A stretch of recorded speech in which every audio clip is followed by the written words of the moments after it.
Hey guys, welcome back to another video. Today's topic is going to be when you tell a narcissist what they are. And what I'm going to cover in this is why you may want to do this, why you may not want to do this, and how to use your knowledge to help you throughout this whole entire process. So have you ever wanted to tell your narcissist that you know what they are and expose them? Comment down below on how that had worked out for you and what you learned from doing that. But before we jump into that, I'm Duane, and if you want to learn how to get your life back, break the cycles of abuse, strengthen your relationship with yourself and your kids, start right now by subscribing and clicking the bell so you don't miss a thing. Okay, so we're going to jump into why you may want to do this. Okay, I know this is going to seem pretty damn obvious, but you probably want to do this because you want them to feel something. You want them to feel anything. Basically, you want them to feel something like what we felt. You want to put them through and have them feel genuine fear, genuine anger, something, and you want to be a part of that and make that happen. You probably also want them to acknowledge something that they've even done anything. You want to corner them and you want to get them to basically say, oh my God, they found me out. I'm sorry. Some type of reaction like that. And you want them to know that you figured them out, that you can see the spots on them, you know what they are, and you want to expose them and call them out. And bottom line is you want to get them to cower in fear, to stop their relentless attacks. You want them to acknowledge that you're not just going to be a victim, that you're not just going to sit there idly by and just continue to allow them to just basically do attack and a smear over and over and over again. You want to be able to fight back. The sad reality is that very rarely happens. You normally don't get an opportunity to where you can strike at somebody like this, and this information really causes them to back off. We'll get into some other things later in this video that can help you, but just taking this information and attacking them with it, or maybe attacking is not the right word, but exposing them with it, very rarely accomplishes what you hope it's going to accomplish. Okay, so now let's get into why you may not want to do this. First, like I said, they do not typically react the way we think or the way you think they are going to react. The first thing you have to accept is a narcissist does not think like you think. We think everyone thinks like we think, but they don't. They have a completely different mindset, a completely different thought process. And this means that when you try to expose them, instead of them reacting the way you would react, they're going to react differently. They're going to probably do something that you're not really anticipating. Typically what this means is that they go more on the offensive. They'll double down with what they're trying to do. They'll double down with their smears and their attacks, and it'll escalate significantly. So this basically means, like I just said, that it's going to escalate significantly. For instance, that can mean calling the police, calling Child Protective Services, or even making moves to destroy your career by calling your boss, calling your supervisor, calling your clients, doing anything to try to destroy you. Bottom line is, be very cautious about when you're trying to expose them, because like I said when I started on this particular section, they typically don't react the way we think they would react. The thing is that we think that what would happen is because we look at it the way we would look at it, and if someone exposed us and threw out a deep, dark secret, we're going to go on the defensive, not on the offensive. We are going to, basically kind of lay back. We're going to try to minimize that exposure and that damage. Somebody like this, they don't do that. Typically what they do is they come out attacking. It's kind of like when you corner an animal. They don't just sit there and lay down and just be like, oh, okay, I guess I lost. They normally come out, with claws, smearing, or claws, whatever, claws clawing. Bottom line is, you need to take a pause before you do anything and really think of what the escalation might be. And there have been a lot of people on this channel where it has been what I just listed out, where the police were called, Child Protective Services, all those different things. There was one person who frequents the channel every once in a while, and her story is that she was abused by somebody. She was getting ready to go into law enforcement and expose the person. Before everything was done, was like, I know what you did to me. I know what you are, thinking that it would make them feel remorse, make them feel fear, make them feel something like that. What ended up happening is that person completely escalated and ultimately destroyed this person's dream of going into law enforcement to try to help people like she was a victim, and just destroyed it.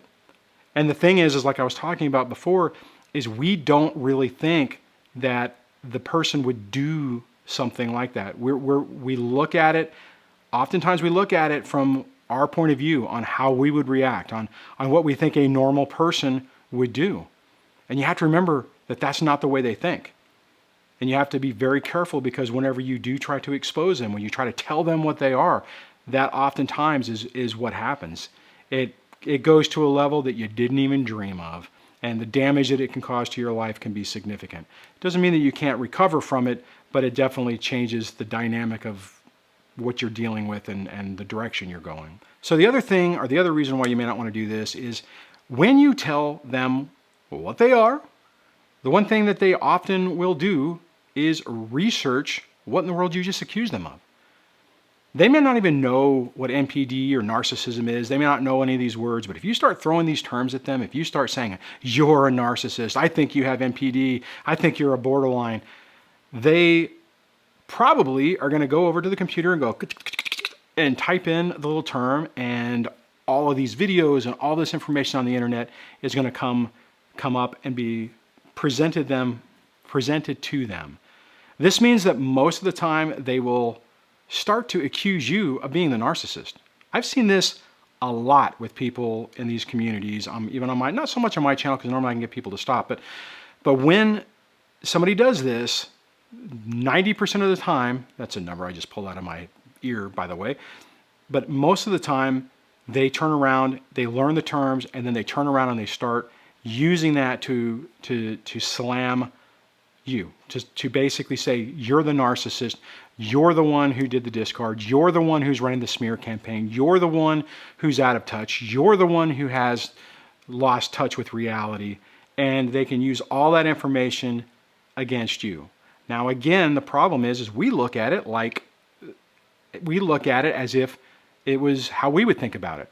So we don't think that someone would do that, and we would think that somebody wouldn't lie about somebody. That's what these people do, and you have to be aware of it, and you have to understand it. And as a result of this, ultimately, this can hurt your credibility, and people may think, at the worst, that you are the problem. And then if you get into this mode, at the very best, they may just think that you're part of the problem. So you have to be really careful. Remember that a narcissistic personality type is really good at playing a part. We're not so good at playing a part. We have too much emotion and too much empathy and too much feeling associated with it, so it makes it really hard for us to tamp down our emotional response on these things. A narcissist is an actor. They can play their part. They can turn on the tears when they need to. They can turn it off when they need to. And while they're not getting emotional, or while they're pretending to be emotional, they are able to read their crowd. They're able to see how people are responding. Oftentimes, if you look at videos where you see a narcissist in action, you'll see that, to where they'll start crying, and when it's not working, then they'll switch to anger, and if that's not working, they'll switch to something else. That they're very fast on being able to do that, because they're not emotionally invested in what's going on. You and I are emotionally invested. We get really stressed and anxious about it, but we're not able to really disconnect that. A narcissistic personality type can. And when you tell them, when you give them this information and they're able to learn about it, that just allows them to hone their skill that much more and be that much more effective in their smear and their attack against you. Okay, so how do you use this knowledge to help you? First, do not take away any advantage that you have. Knowing what they are, how they operate, how they think is a serious advantage to you. As I often say, you are wanting to win the war and using your secret weapon for a minor little battle to just hit back at them, to just take an opportunity and just go smack, is counterproductive to everything you're trying to accomplish. You want to be strategic and score a much bigger victory on this. You want to make sure that you can take this knowledge and use it the most effective way that you really can. The reality is, if they don't know what they are, they will continue to follow their same old script. They will continue to do the same thing over and over and over again. They will also expect you to respond the exact same way. See, as you learn all of these things, then you can use that against them. You can use that knowledge that you've gained that they don't know to better serve you, to better help you do what you're trying to accomplish, which is to make your life calm, to get things under control, to repair the relationships with yourself, to repair the relationships with your kids, and to minimize the damage that your narcissist is trying to do to you. So learn as much as you can about this. Hone your skills. Learn things like hybrid no contact, absolute thinking, black hole thinking. Learn to minimize your contact and your communication with them to minimize their ability to provoke you, to gaslight you, and to try to get a reaction. Remember, they are going to try to do that. So learn to recognize when they are doing that. Because when you can recognize that they're trying to provoke you, that they're trying to gaslight you, that they're trying to get you to respond, you can stop yourself and go, I know exactly what they're trying to do. They're trying to get me to do this. I'm not going to do this. When you do this, you learn how to use their weaknesses, their narcissism against them to help you basically expose themselves, to get them to continue these patterns of behavior that you can kind of point people to see, and then they will play their part and expose themselves. Now, the sad part is that it typically takes a while for that to happen, but you have to give that time and let it play out. So bottom line, resist the urge to call them out, to expose them, and to use your knowledge to put them in their place, to back them into a corner. Think of it this way. You don't go out and try a new fighting technique. You don't start, go take karate and go on your first class and right afterwards go jump into a fight or put yourself into a dangerous situation. You practice it. You perfect it. You make sure you master the skill before you venture out and actually have to use that. That's what you want to do in this situation. What you want to do is you want to slow yourself down, learn these skills that we were just talking about, really hone them so that you are more effective in basically battling them. And ultimately, let them just destroy themselves. Let them continue down their normal play, their normal script, their normal playlist, their normal, playbook. Let them just continue to do the same things. And as you grow and as you calm down and as you minimize their effect to get you to react, you are going to you are going to become the calm person, the collected person, the mature person, the person that really has everything under control, and they are going to start to implode on themselves. Ultimately, like I said, let them destroy themselves. Don't get in their way. Don't do any. Let it play out. Let them make their mistakes and bring extra problems to themselves. So if you've had any experience with this, please comment down below on how it played out for you and what you did. Did it go like I said? Did you tell them and did they use all that information against you and turn it around? I would more than likely guess if you did do that, that's exactly what would happen.